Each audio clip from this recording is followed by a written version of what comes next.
Olá. É difícil não fazer essa fungada. Vai virar meme, certeza.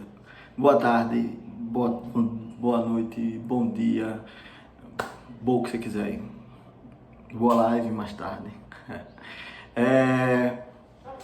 Turma dele trabalho 1, eu tô filmando de novo o plano 5, porque eu fui procurar aqui e acabou que, enfim, não tava boa qualidade. Eu vou filmar de novo, vou mandar, daqui a pouquinho eu tô mandando pra vocês. Então o plano 5 ele vai tratar de quê?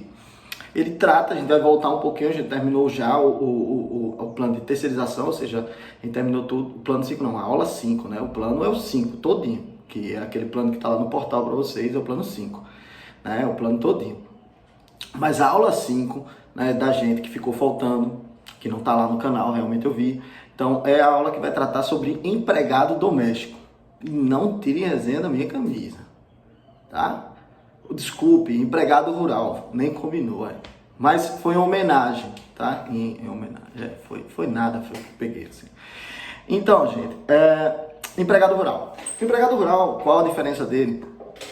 Empregado rural para outros tipos de empregado, certo? É interessante saber isso, com certeza, porque ao longo do nosso curso a gente vai estudar alguns direitos, né, como hora extra, como adicionais e tal, noturno, e tem diferença se o empregado for urbano e se o empregado for rural. Tá? Então tem essas diferençazinhas, por isso que é interessante a gente identificar quem é o empregado rural. O empregado rural, ele está definido pela lei 5.889 de 73. Vou pegar na colinha. 5.889 de 73, tá? Então é essa lei que vai definir quem é ou quem vem a ser o empregado rural. O grande X da questão é o seguinte: ele é um empregado como outro qualquer.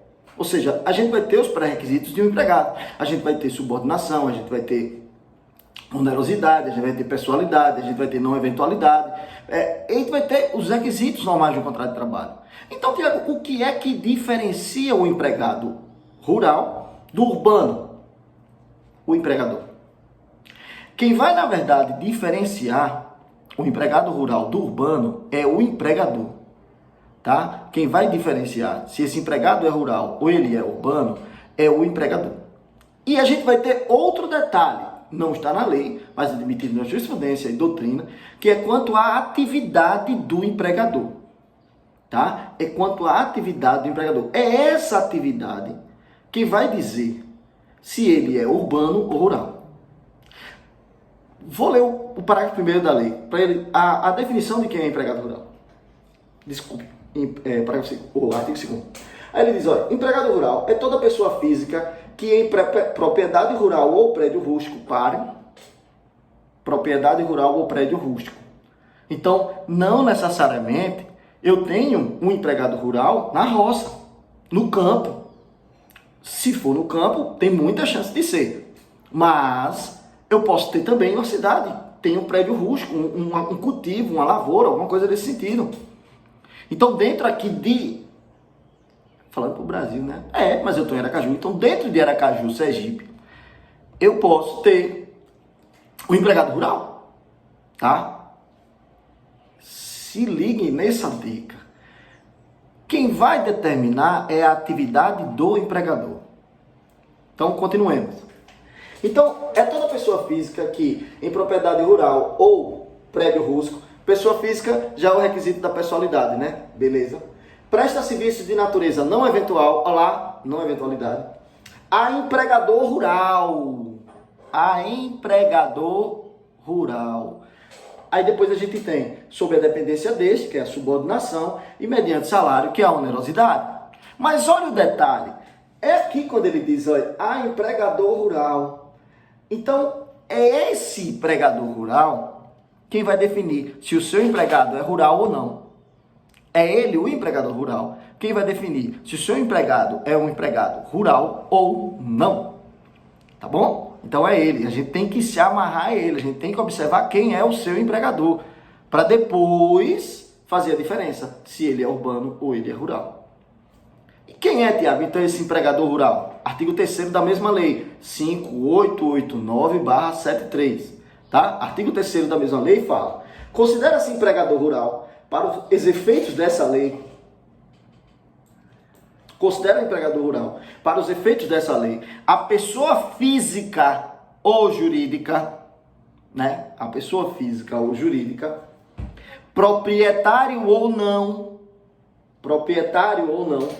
então, não necessariamente ele é o proprietário da terra ou do local, do prédio rústico onde o empregado está trabalhando. Ele pode ser um arrendatário, ele pode ser um parceiro. Ah, mas a terra não é minha, eu estou trabalhando. Não, mas quem é o seu empregador? A terra é do José, mas seu empregador quem é? Não, é Zico. Pronto, Zico é o seu empregador. Ah, mas Zico é só arrendatário aqui da terra, não importa. É ele que é o seu empregador, porque ele dizer proprietário ou não. E tem mais. Que explore atividade agroeconômica em caráter permanente ou temporário, diretamente ou através de prepostos e com auxílios de empregados, empregador rural. Repetindo, que explore atividade agroeconômica. Isso pode passar assim, pô, mas é essa a diferença, espera um pouquinho. Em caráter permanente ou temporário, certo? Né? A gente já estudou e já viu ao longo do curso que existe o contrato de trabalho por prazo determinado, né? Tem um prazo fixo, seria em caráter temporário. Um exemplo é o contrato de safra. Né? O contrato de safra na zona agrícola, ele é temporário. Então, em caráter permanente ou temporário. Ou diretamente ou através de prepostos com auxílio de empregados. Ponto. Tá. E qual a diferença aí? É aqui, gente, ó. Que explore atividade agroeconômica. Que explore atividade que esteja relacionada à agricultura. Então, economia agrícola. Agropecuária, no caso que envolve agricultura e pecuária. Certo? Economia agropecuária. Beleza? Não me disse nada. Sem transformação. Sem tirar o caráter essencial daquele produto cultivado ou daquele produto criado. Tá? Sem transformação do caráter essencial daquilo. Então, produzir a agricultura ou a pecuária promovida, ela vai ser considerado um empregador rural desde que ele não industrialize, desde que ele não transforme a essência daquele produto cultivado. Se ele transformar a essência do produto cultivado, pau, acabou. Ele não é mais empregador rural e nem o empregado vai ser empregado rural. Exemplo, uma indústria de cana-de-açúcar que transforma em álcool. Uma indústria de cana-de-açúcar que transforma em álcool. Ela pode até produzir a cana, mas os empregados que trabalham lá na transformação, na linha lá de produção, são empregados urbanos. Mesmo ela estando localizada lá no campo. Mas como ele transformou a essência daquele produto cultivado, como ele transformou, como ele promoveu a modificação da essência do produto cultivado, né, obtendo álcool, aí ele deixa de ser rural para ser urbano. Ele deixa de ser rural e passa a ser empregado urbano. E se o empregador é urbano, quem trabalha para ele é o quê? Empregado urbano. Tá? Se o empregador é urbano, quem trabalha para ele é empregado urbano e ponto. E ponto, não há o que se cogitar, não. Quem trabalha para ele é empregado urbano. Ponto, é só isso. Tá? Então, se o empregador é urbano, quem trabalha para ele é urbano. Beleza? Certo? Então vamos a alguns exemplos, porque depois a gente vai ver outras características do empregador rural. Digamos que eu precise em minha propriedade, eu precise de uma pessoa para me ajudar. Eu tenho uma propriedade, uma pequena propriedade, mas preciso de uma pessoa e eu vou lá e contrato essa pessoa. Eu digo, olha, aqui é o seguinte, eu tenho plantação de manga, eu tenho plantação de tomate, eu tenho plantação de cebola, tenho as plantações de verduras e frutas. E tem uma feira aqui, próximo, que o pessoal acaba esgotando toda a minha produção, ou seja, eu não preciso nem levar para outro lugar. O cara aceita, vai trabalhar e começa a me ajudar nesses cultivos. E leva, né, para a feira, ou seja... Ele é urbano ou ele é rural? Primeira pergunta. É rural. Né? É rural. Não houve transformação. E eu sou pessoa física. Eu estou cultivando a agricultura.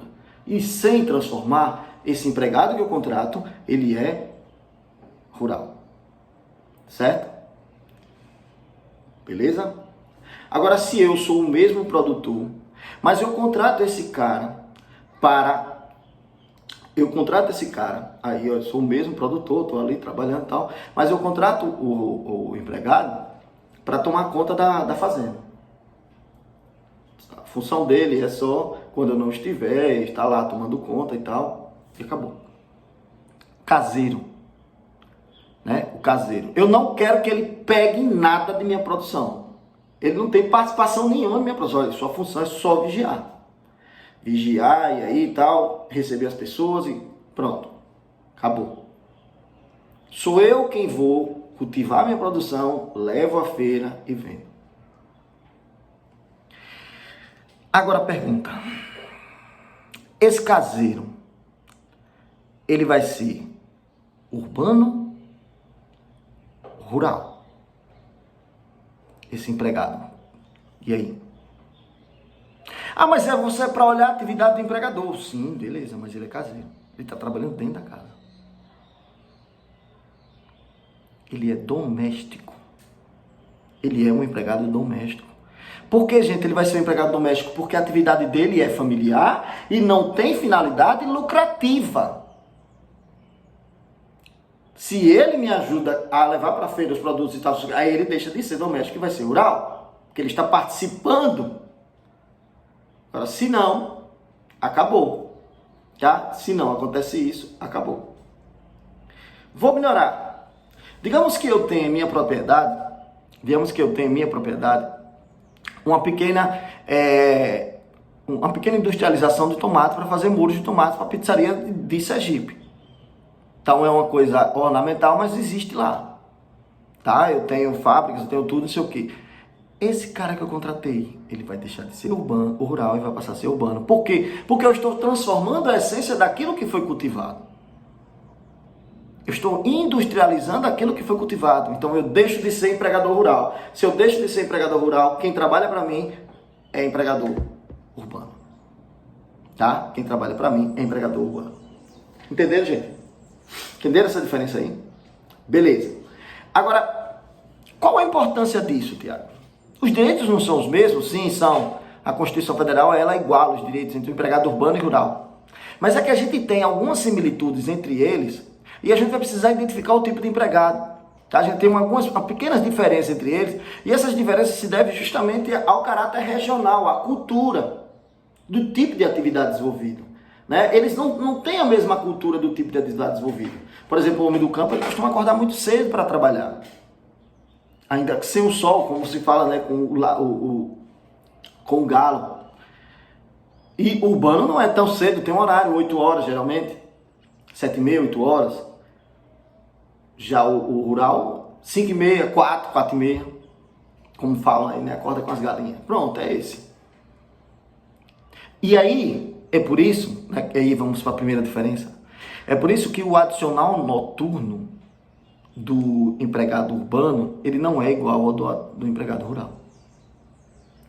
A hora noturna do empregado urbano, ela vai das 22 até as 5 da manhã. A hora noturna é considerado o trabalho noturno do urbano, das 22, ou seja, das 10 horas da noite até as 5 da manhã. Já a hora noturna do rural depende do tipo de atividade que ele desenvolve. Como assim, Tiago? Depende do tipo de atividade que ele desenvolve. Se o empregado rural trabalha com o cultivo, com a agricultura, a hora noturna dele, ela vai das 21 até as 5 da manhã. Se ele trabalha com a agricultura, é considerado trabalho noturno a partir de 21 horas, ou seja, a partir das 9 da noite, até as 5 da manhã. Tá? Até as 5 da manhã. Já se ele trabalha com a pecuária, aí vai ser considerado hora noturna, das 20, ou seja, das 8 da noite, das 20 até as 4 da manhã. É justamente para se adaptar ao horário que o animal acorda, para ordenhar, então tem que ser bem cedo, antes do dia clarear, de repente. Por isso que a gente tem essa diferença entre a hora noturna do pecuarista, do agricultor e do trabalhador urbano. Por isso que existem essas diferenças, tá? Existem aí essas diferenças. Então, anote aí. Urbano, hora noturna, das 22 às 5 da manhã. Ou seja, é considerado trabalho no horário noturno, 22 às 5. Rural agrícola, das 21 às 5 da manhã. É considerado hora noturna, o rural agrícola. Rural pecuarista, trabalha na pecuária. É considerado hora noturna, das 20, ou seja, 8 da noite, das 20 até as 4 da manhã. Então, se ele começar a trabalhar às 5 da manhã, se ele começar a trabalhar às 4h30, ele não vai receber adicional noturno.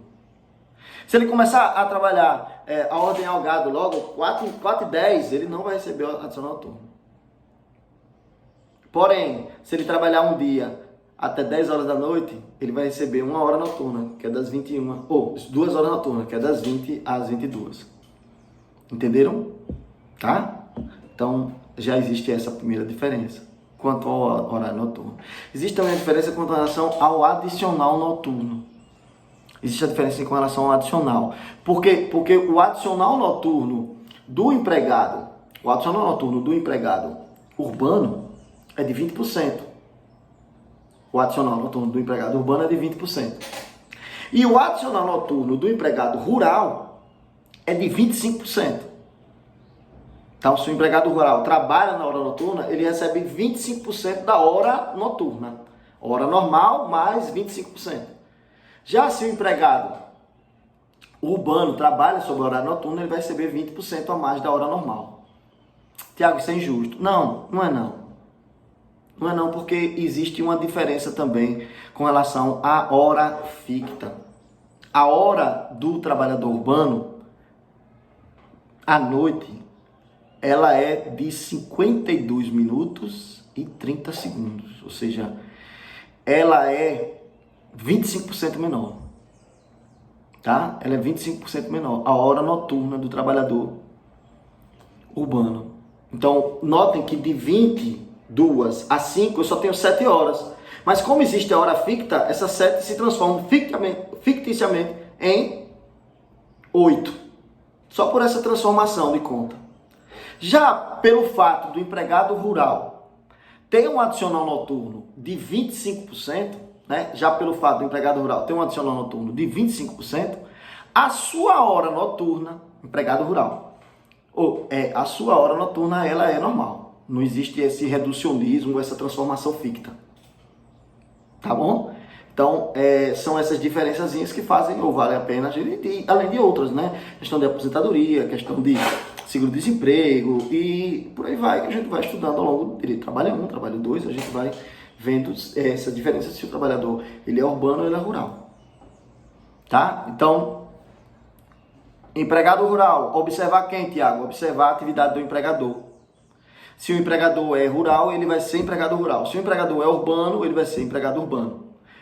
E quem é o empregador rural? É aquele que desenvolve agropecuária sem transformação da essência do produto cultivado ou promovido como a pecuária. Se não há industrialização desse produto, se esse produto é vendido praticamente in natura, né, gente, não pode também ser a ferro e fogo não. Por exemplo, se o cara ele tem uma agricultura, mas ele faz dali ordenha ao leite, faz o queijo, a manteiga, e praticamente é sedimentação, então não exige essa industrialização toda e acaba sendo considerado também rural. Tá? Salvo se ele pega e manda o leite para uma fábrica, essa fábrica que faz essa fermentação, esse negócio, aí o empregado que trabalhar para a fábrica vai ser um empregado urbano. Né? Mesmo essa fábrica estando localizada no meio rural, é importante que se diga isso. Mesmo que a fábrica esteja localizada no meio rural, o empregado que trabalha para ela vai ser empregado urbano. Tá? Então, olha a atividade do empregador. Beleza? Olhem bem a atividade do empregador. É ela que vai nos auxiliar a classificar o empregado como sendo rural ou o empregado como sendo urbano. Ok? Abraço.